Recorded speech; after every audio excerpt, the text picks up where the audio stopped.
Olá pessoal, tudo bem? Meu nome é Daniel, sou professor de Bioquímica e vou, junto com o professor André Damasio, lecionar para vocês a BB281, que é a Bioquímica de Proteínas. Tá? No assunto de hoje a gente vai tratar de sistemas tampão. E aí eu queria começar contextualizando com uma historinha que talvez possa ajudar a entender a importância desse sistema para o nosso organismo. Quando uma pessoa ingere bebida alcoólica, por exemplo, ela por um tempo pode ingerir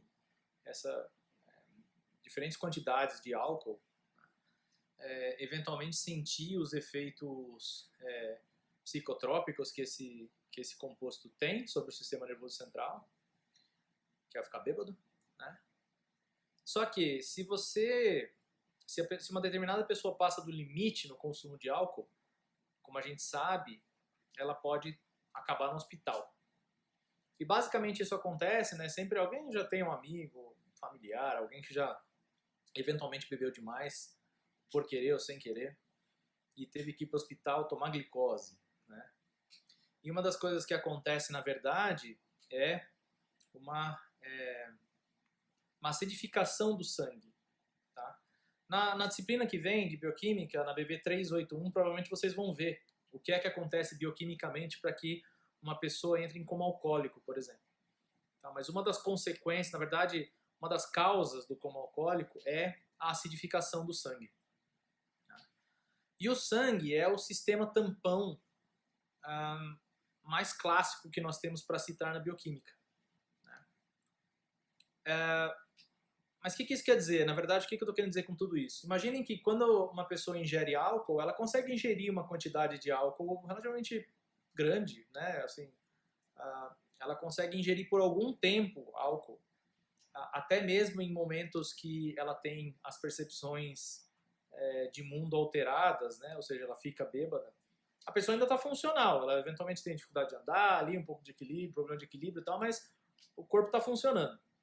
Se nesse momento você parar de beber, a pessoa parar de beber, né, ela consegue se recuperar, né? O álcool vai ser metabolizado e passa, né? A bebedeira passa, certo? Agora, se a pessoa não parar de beber, num determinado momento, ela entra em coma alcoólico. E é preciso ir para o hospital e uma série de coisas, certo? Então, a diferença entre um momento antes do consumo de álcool, durante o consumo de álcool e no momento que a pessoa tem um coma alcoólico, certo? Esse momento que separa o antes do consumo até o coma alcoólico, ele existe muito porque o nosso sangue é um sistema tampão. Tá? Ou seja, o nosso sangue, ele consegue suportar, como eu falei, né? O fato da pessoa ter um coma alcoólico é, por algumas outras razões, né, a acidificação do sangue. O sangue fica ácido. Tá? Então, ele sai de um estado fisiologicamente correto, se assim pode-se dizer, e chega num momento que o sangue está ácido, como não deveria, certo?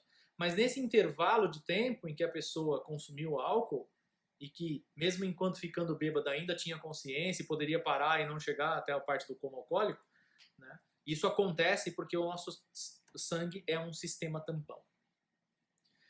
Então, o sistema tampão é, por definição, um sistema que consegue suportar variações de pH sem que haja comprometimento da função biológica com a qual aquele tampão está comprometido, certo?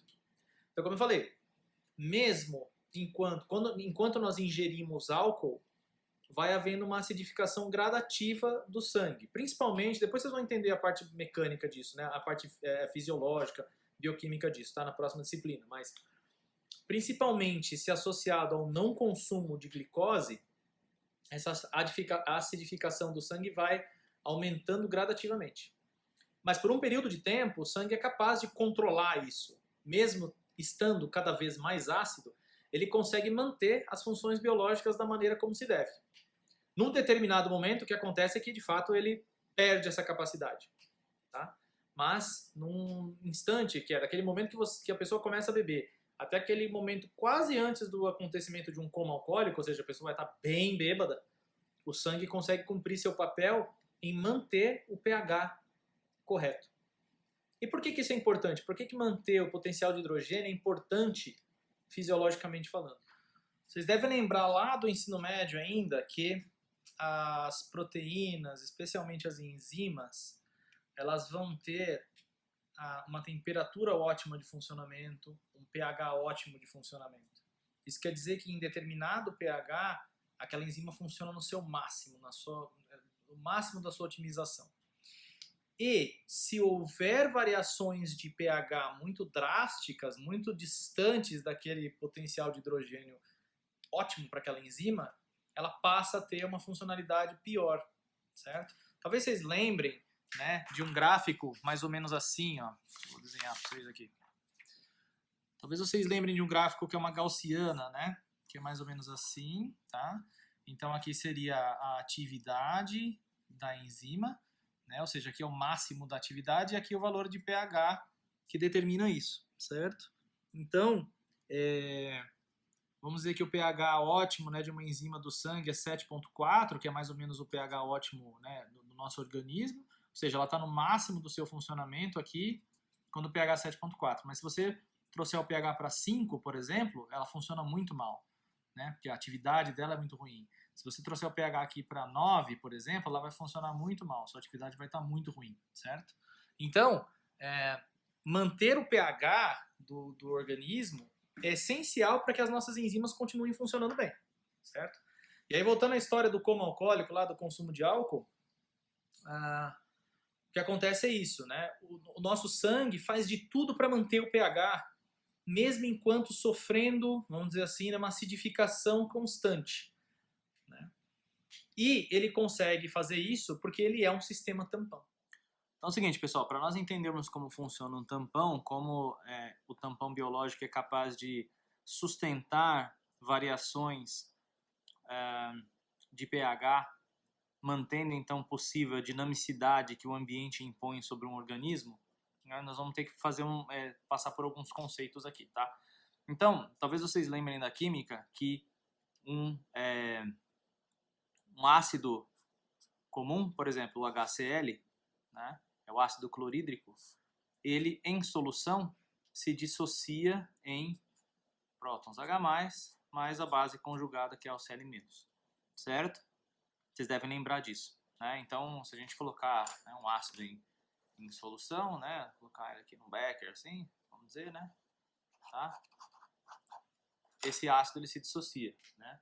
Outro, por exemplo, pode ser H2SO4. Então ele dissocia um próton mais a base conjugada correspondente, certo? Então, assim a gente enxerga como é que funciona a dissociação no ácido. Muito bem. Isso vai ser importante para a gente entender o que acontece num tampão, a importância de um tampão, beleza? É importante dizer que os ácidos têm diferentes propriedades. Eles podem ser ácidos fortes ou ácidos fracos. Tá? Depois a gente vai passar pela matemática envolvida nisso aqui, né? Pela parte das fórmulas, como é que a gente determina se um ácido é forte ou fraco, mas satisfaz dizer que um ácido fraco, então vamos dizer, né, que eu tenho agora aqui um ácido fraco, tá? Então eu vou chamar um ácido, né, de H e eu vou chamar de fraco. Só uma representação aqui, tá? Então um ácido fraco ele vai se dissociar em H+, mais a base conjugada que a gente chamou de fraco aqui, certo? Menos. E um ácido forte, né? Então vou chamar ele de H forte, certo? Ele vai se dissociar em H+, mais a base conjugada que aqui a gente está chamando de forte, certo? Muito bem. A questão é que, quando em solução aquosa, um ácido forte tende a se dissociar quase que por completo, tá? Então, o equilíbrio dessa reação ela sempre vai caminhar para esse lado quando em solução. Já um ácido fraco, ele tende a manter um equilíbrio, ou seja, manter as duas formas, tanto o ácido em si quanto a sua forma dissociada, tá certo? E bons tampões biológicos vão ser aqueles compostos por um ácido, tá, ou base fraca, né? Na verdade, todo esse conceito aqui que eu estou falando para vocês seguem a definição de ácidos de Bronsted.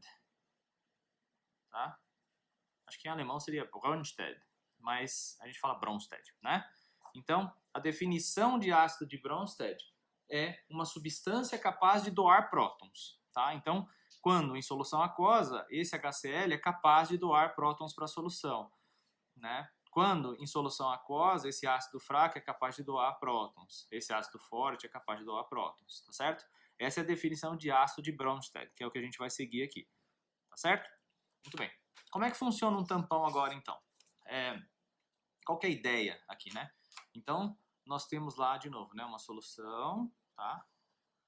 E para o tampão em si, é bom que nós tenhamos um ácido fraco, e vocês vão entender por quê. Então, vou fazer de novo aquela representação, né, de ácido fraco. Então, em solução aquosa, eu tenho as duas formas aqui, certo? A base conjugada e o próton, e existe um equilíbrio entre essas duas coisas aqui, tá certo? Quando isso acontece, o que acontece é que, de fato, você tem lá uma série de moléculas, né? Nessa forma, né? E uma série de moléculas nessa outra forma aqui, tá? Espalhadas lá pela solução, certo? Certo? Então é isso aqui que está acontecendo lá naquela solução, tá? E aí, o que que acontece? Imaginem se eu... Isso aqui é uma solução que tem um pH definido aqui, vamos dizer, de 7, tá? Muito bem. Por que um ácido fraco é um bom tampão? Ajuda na constituição de um bom sistema tampão. Porque o fato desse equilíbrio ser dinâmico pode fazer com que, com a adição de um ácido aqui, por exemplo, ou seja, com a adição de prótons que tenderiam a diminuir o pH, né, ou seja, se eu adiciono prótons, né, à solução, o pH abaixa, certo? Tá? Então, vamos fingir que a gente vai colocar dentro dessa solução aqui agora, né, ácido clorídrico, que é um ácido forte, e foi o que eu disse para vocês, né? O ácido clorídrico ele tende a dissociar totalmente, tá? Quando eu jogo ácido clorídrico aqui dentro, o que que eu vou ter? Vou ter muitos H+, certo? Vou ter muitos íons cloreto e quase não tenho, né? Eu tenho muito pouco do HCl em si, porque ele é um ácido forte, ele tende a se dissociar, tá? O que que vai acontecer? No momento que eu adiciono isso aqui, o pH dessa solução, né, naquele momento, vai cair, tende a cair, certo? Porque você tem uma concentração maior de íons de hidrogênio aqui, tá? Só que, como esse sistema é constituído de um ácido fraco e que está em equilíbrio, né, uma solução que está em equilíbrio, o que tende a acontecer é essa solução caminhar para o equilíbrio.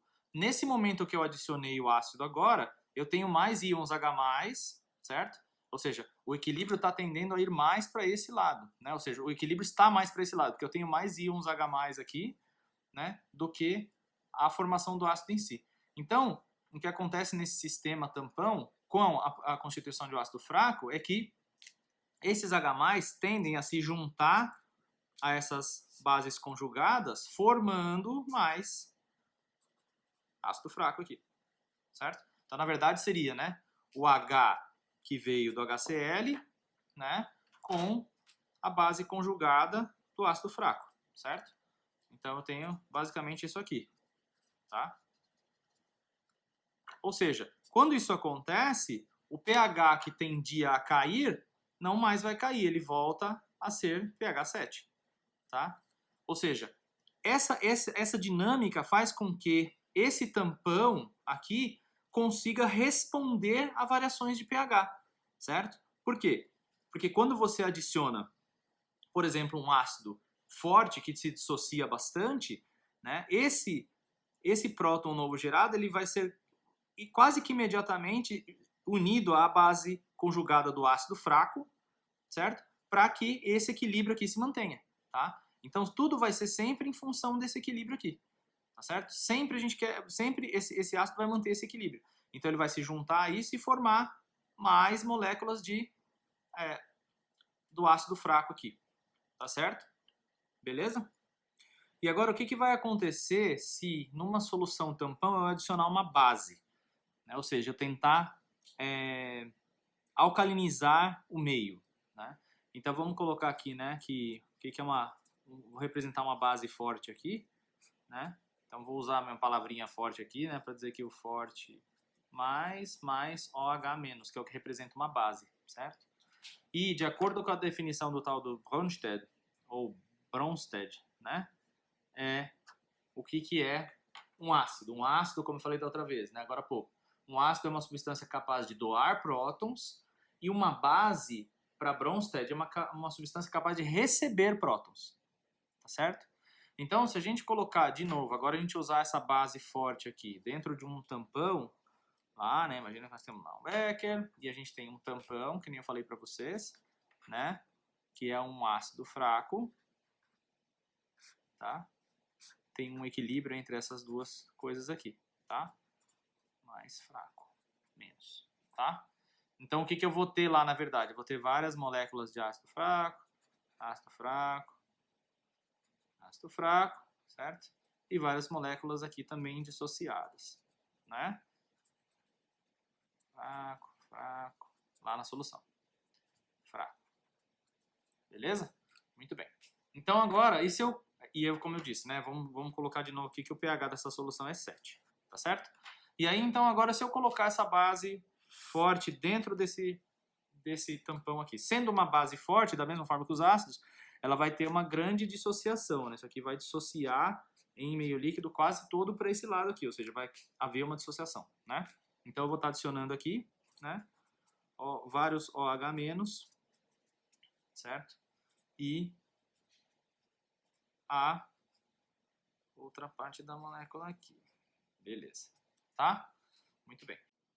Então, sendo a base, por definição, a recebedora de prótons, o que vai acontecer é que vai haver uma união, certo? Para que o que acontece quando a gente colocou, né, essa base aqui, isso aumentou o pH, certo? Nós tivemos um aumento no pH.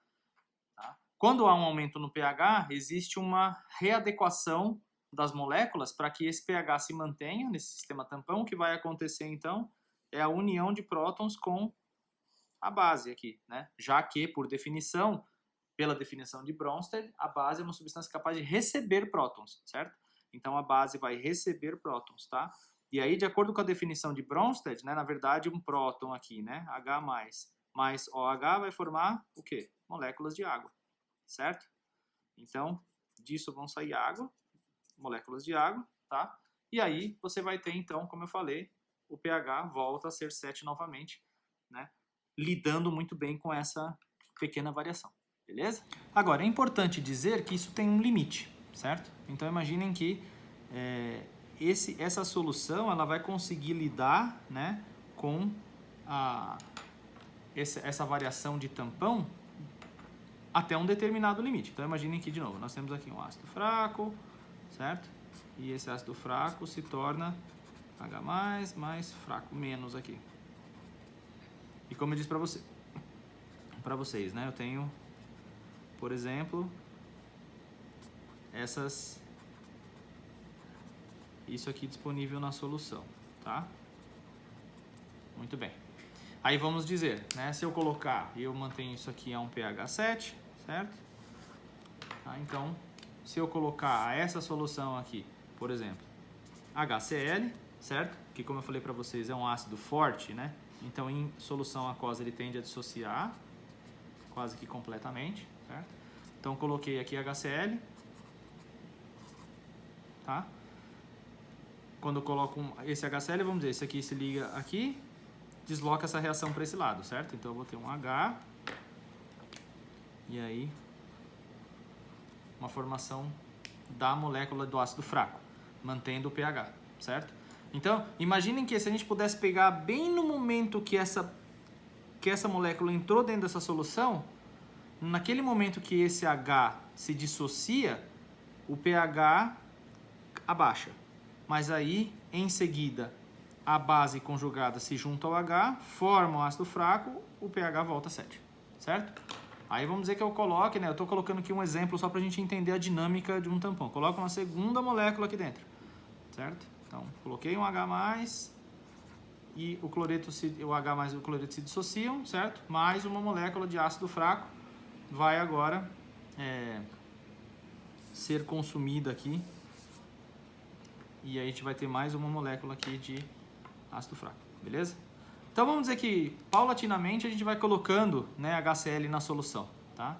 Então como vocês estão vendo, existe um equilíbrio, mas obviamente esse equilíbrio ele vai ser mantido enquanto houver base conjugada disponível para consumir esse próton que está sendo produzido pela adição do ácido forte dentro dessa solução, tá certo? Imaginem que agora, se eu colocar mais HCl aqui dentro, certo? Eu tenho mais um HCl, certo? E no momento que eu coloco, o pH dá aquela caidinha, certo? Vamos dizer que passou para 6,9, tá? Só que, tem mais uma base aqui, beleza. Então, consigo juntar essa base com esse hidrogênio aqui, certo? Então, tem lá.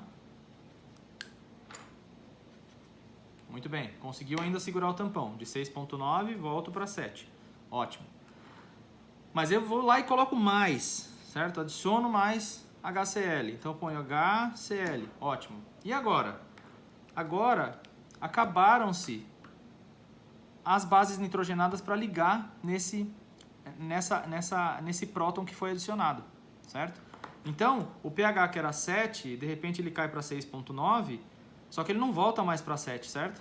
Agora não volta mais para 7, porque não tem mais base conjugada para se manter. E se eu colocar mais HCl? A partir de agora, o pH do tampão vai só caindo, tá?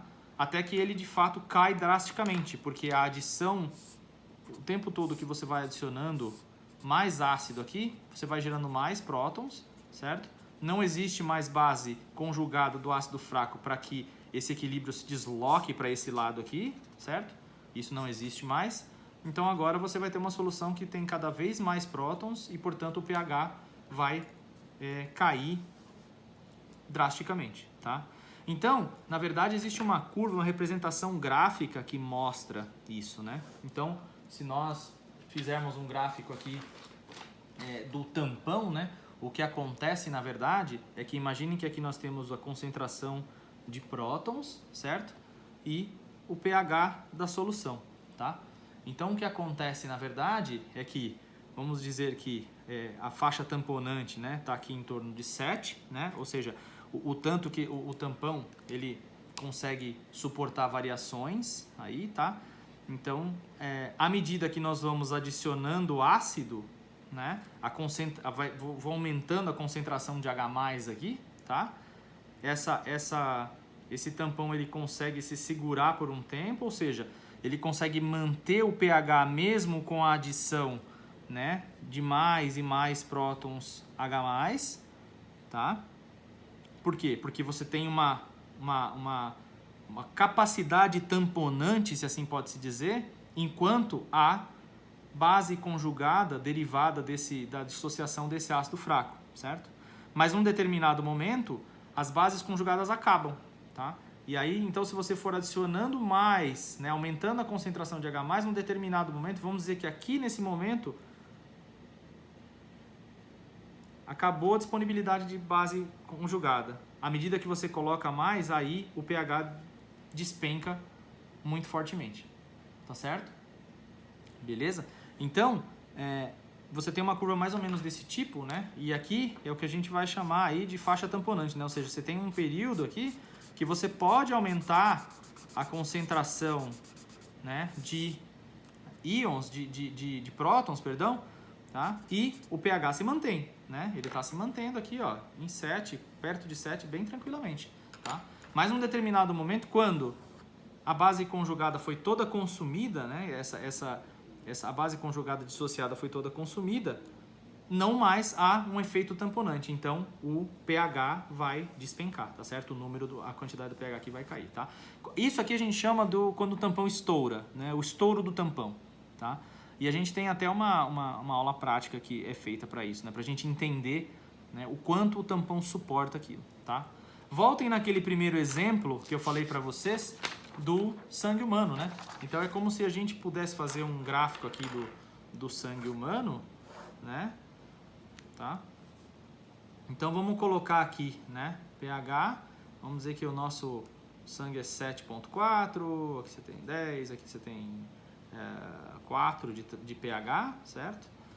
E aí você tem aqui, vamos dizer, consumo de álcool. Lembra que eu falei para vocês, à medida que as pessoas consomem álcool, o sangue vai sendo, vai ficando cada vez mais ácido, né? Sempre, né? Sem adição de glicose, ou sem, isso vai acontecer com mais frequência quando não há o consumo de carboidratos, tá? Então a pessoa vai consumindo álcool, certo? Ou seja, indo para cá eu estou aumentando a concentração de álcool dessa pessoa, eu estou acidificando o sangue dela por um tempo, tá? Mas, é como eu falei, né? Como se você iniciou consumo de álcool, certo? Começou a beber agora, tá? Começou a beber 9 horas da noite. E a pessoa vai bebendo, bebendo, bebendo, bebendo. Em determinado momento, ela entra num coma alcoólico. O que acontece? O tampão estoura, certo? Ou seja, às 3 horas da manhã aqui, depois de tanto consumir álcool sem consumir glicose, o que vai acontecer é que, de repente, o pH do sangue vai cair, tá? E aqui, então, a gente tem um coma alcoólico.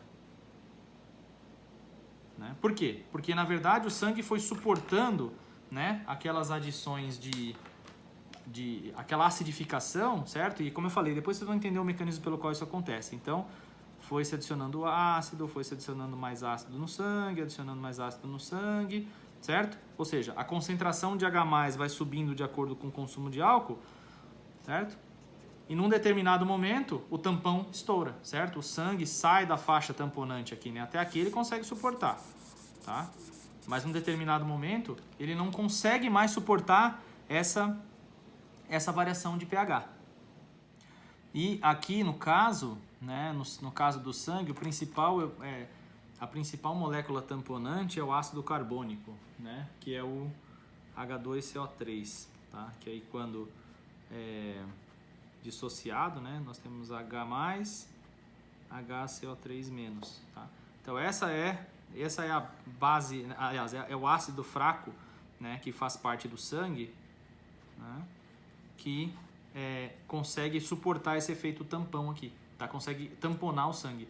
Então quer dizer assim, se às 2 da manhã a pessoa parasse de beber aqui, pronto, não teria como alcoólico, o sangue teria conseguido lidar com isso, a pessoa teria que lidar somente com a bebedeira mesmo, só com com o trançar das pernas, aí, com perder um pouco a noção das coisas, né? Mas se a pessoa continua consumindo isso, especialmente na falta de açúcar, ingestão de açúcar, né?